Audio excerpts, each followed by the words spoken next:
Hello tout le monde, j'espère que vous allez bien. Je vous retrouve aujourd'hui pour un update lecture et comme d'habitude, je vais revenir sur mes 5 derniers livres lus. Le premier livre dont je vais vous parler dans cette vidéo, ce sera Les larmes de la liberté.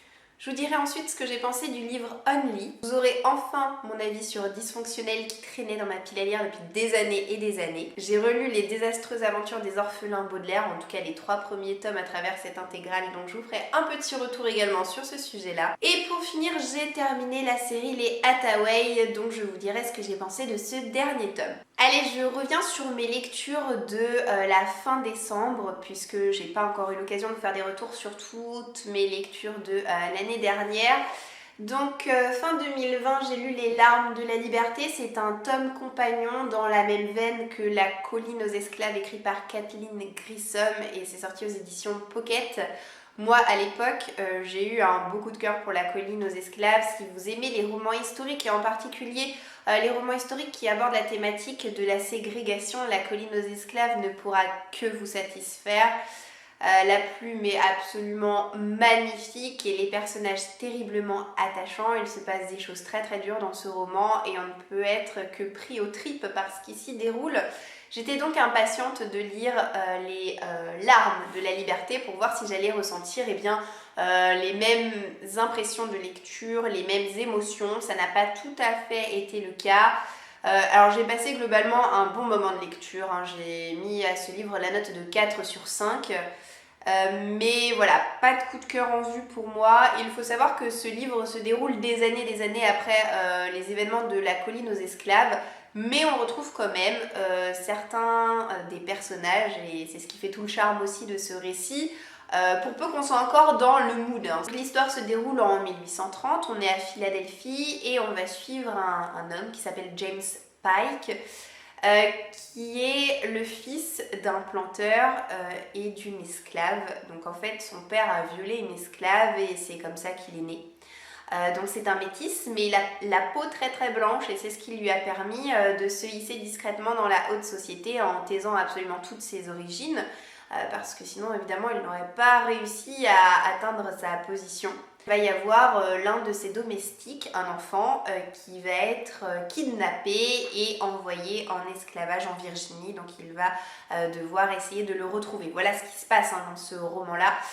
Et alors il y a des moments extrêmement touchants quand par exemple James Pike s'occupe d'enfants. J'ai trouvé ça tendre, j'ai trouvé ça très mignon. Maintenant, il y a toute une partie qui m'a pas forcément intéressée parce qu'elle n'abordait pas du tout l'esclavage. Ça parlait simplement d'une romance naissante entre James et cette jeune femme et j'avoue que bon, ça m'a laissé un petit peu... Voilà, ça m'a laissé un petit peu froide, j'ai pas réussi à m'attacher à la jeune femme en question, donc bon, j'ai lu toute cette partie sans grande conviction, mais il y a d'autres moments qui ont su, comme j'ai pu vous le dire, faire un petit peu chavirer mon cœur, donc c'est pour ça que j'ai mis la note de 4 sur 5 à ce livre. Le dernier tiers est absolument extraordinaire, hein. Il est très dynamique et puis on tremble vraiment pour nos personnages. Et je sais que cet auteur ne publie pas très souvent des romans, mais en tout cas, si l'envie lui vient d'en publier un troisième, eh bien je serai bien entendu au rendez-vous pour pouvoir le lire. Je ne sais pas si vous avez regardé cette vidéo ou si jamais vous vous en rappelez, mais en fin d'année dernière, je m'étais confectionné une petite pile à lire de ces livres qui sont présents dans ma pile à lire depuis extrêmement longtemps et que je n'arrive pas à les en sortir pour des raisons X ou Y, soit parce qu'ils me font peur, soit parce que j'ai plus trop envie de les lire, mais j'ai pas envie non plus de les revendre, bref voilà, pour plein de raisons différentes. Et je me suis dit, bien en 2021, je vais essayer d'écouler cette pile à lire comme je le peux. Et c'est pour ça que j'ai lu Only. Donc Only, c'est écrit par Winston Groom. Si vous ne connaissez pas cet auteur, si je vous parle de Forrest Gump, peut-être que ça vous fera tilt. C'est l'auteur de Forrest Gump, puisque avant d'être le film que tout le monde connaît, eh bien ça à l'origine était un livre. Moi on me connaît, alors j'en parle plus autant qu'avant, surtout depuis que j'ai perdu Simba il y a 1 an et demi. Mais j'adore les lapins et c'est vrai que les gens qui connaissent mon affection pour les lapins ont du mal à considérer le fait que j'aime encore plus les chiens que les lapins. Et pourtant si, je vous assure, Moi, le chien, c'est vraiment mon animal domestique préféré. Je n'attends qu'une seule chose, c'est que on arrête de faire des bébés et que les bébés en question deviennent des enfants un peu plus âgés pour que l'on puisse se prendre un chien, puisque voilà, on rêve avec mon mari depuis qu'on se connaît d'avoir un chien un jour, et on sait que ça arrivera. Bon, ça arrivera peut-être que dans 10 ans, mais en tout cas ça finira par arriver et ce sera génial. Et donc voilà, bref, tout ça pour vous dire qu'un livre avec un chien en personnage principal, je me suis dit, j'en lis pas souvent, ça peut être chouette. Alors c'est un livre très court, hein, il fait même pas 200 pages. Et en fait on va suivre George et Alice. C'est un jeune couple marié, ce sont des Américains, ils vont s'installer dans leur petit pavillon et vivre leur vie. Et puis un jour, comme la plupart des couples, ils vont se dire tiens, si on adoptait un petit animal, et ils vont tomber sur Only, qui va être leur chien. Et Only va lui arriver plein d'aventures. C'est un chien un peu particulier et je vous en dirai pas plus parce que le récit est tellement court que voilà, il faut pas trop en dire non plus. Et même s'il y a que presque 200 pages, et il se passe quand même pas mal de choses. On va suivre le chien sur ses pérégrinations. Il est un peu fugueur par moment, donc il va vivre et voir plein de choses. C'est assez émouvant. J'ai failli pleurer à un moment donné, mais je me suis retenue. Maintenant, je pense pas que ce sera un livre qui restera dans ma bibliothèque. Je pense être honnête avec vous en vous disant que je vais très probablement le revendre sous peu, parce que je n'éprouverai pas le besoin de relire un jour ce livre. Je l'ai lu une fois. Ça ne m'aura pas tant marqué que ça. C'est un livre auquel je mettrai la note de 2,5 sur 5. Il n'est pas indispensable dans sa vie d'avoir lu Only. Je m'attendais à une plume d'une qualité supérieure à ce que j'ai lu. Alors attention, je dirais pas que c'est mal écrit, mais je m'attendais à mieux. Voilà, je m'attendais à mieux. Et en fait, ce que j'ai lu, c'était finalement assez banal, mais c'est l'histoire en elle-même qui est un petit peu touchante sur les bords. Donc voilà. Ensuite, un livre dont je n'attendais rien s'est révélé au final une très bonne lecture. Et ce livre-là, qui est Dysfonctionnel de Axel Sandre, ou Sandresse, j'ai failli le revendre. Parce qu'il est présent dans ma pile à lire depuis tellement longtemps que je me suis dit non mais je vais jamais réussir à le lire en fait, ce livre. Lorsque j'en ai parlé à une copine qui elle l'a lu, elle m'a dit non, fais l'effort de le lire quand même avant tout. Et je me suis dit ok, je vais attendre, je suis pas si pressée que ça de toute façon. Donc j'ai enfin fini par le lire et je ne le regrette pas parce que oh là, mais c'était génial en fait.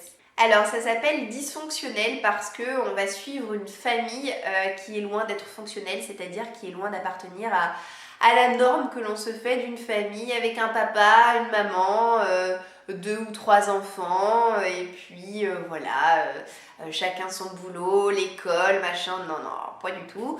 Là, il y a une fratrie de, je crois qu'ils sont 7 enfants, ouais c'est ça, ils sont 7, ils ont des noms à coucher dehors, hein, Dalida, Jésus, voilà. Notre héroïne, elle s'appelle Fidèle et elle a une mère qui est polonaise, qui a vécu l'horreur des camps de concentration quand elle était toute petite et ça l'a profondément marquée. Du coup, elle a l'impression qu'ils sont tout le temps en guerre, qu'ils vont tout le temps se faire attaquer par les Allemands. Et elle enchaîne régulièrement des séjours à l'hôpital psychiatrique. Quant à son père, eh bien, lui, il fait les 400 coups, c'est un Kabyle et...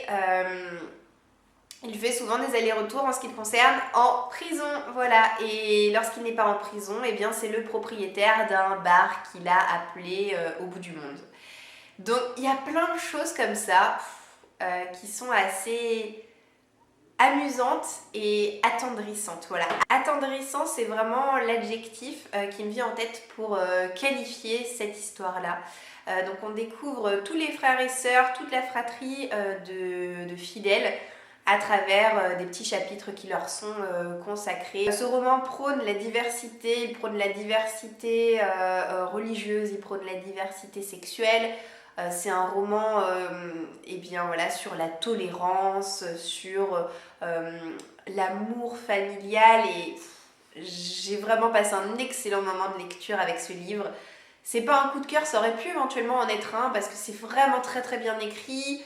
C'est vraiment mignon tout plein, mais bon non, j'ai pas eu de coup de cœur, mais c'est vraiment un roman que je peux par exemple vous recommander si vous recherchez des lectures sur ces sujets-là. En tout cas, il m'a fait passer un excellent moment de lecture. Ensuite, j'ai terminé le livre Les désastreuses aventures des orphelins Baudelaire. C'est écrit par Lemony Snicket. Là, c'est une intégrale qui regroupe les 3 premiers tomes de la saga. J'ai relu le premier tome en 2020 et je m'étais challengée de relire les tomes 2 et 3, donc c'est-à-dire en gros l'intégralité de ce bouquin-là en 2021. Donc ça y est, ça a été chose faite. Ça a été ma toute première lecture en fait de cette année d'ailleurs. Alors il faut savoir que c'est une série que j'ai découverte lorsque j'étais enfant et que je n'ai pas lu jusqu'au bout, c'est-à-dire que j'ai dû lire je crois à l'époque les 3 ou 4 premiers tomes.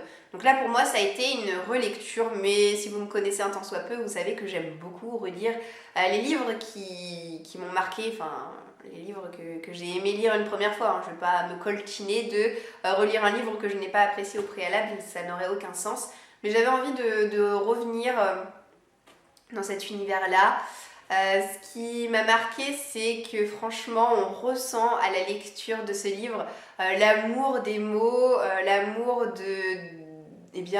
du vocabulaire, de la grammaire de l'auteur. Voilà, ça m'a marqué et c'est quelque chose qui ne m'a absolument pas marqué forcément lorsque j'ai lu ce livre pour la première fois étant enfant. Moi, je me suis contentée du sens premier du texte. Voilà, il se passe ça.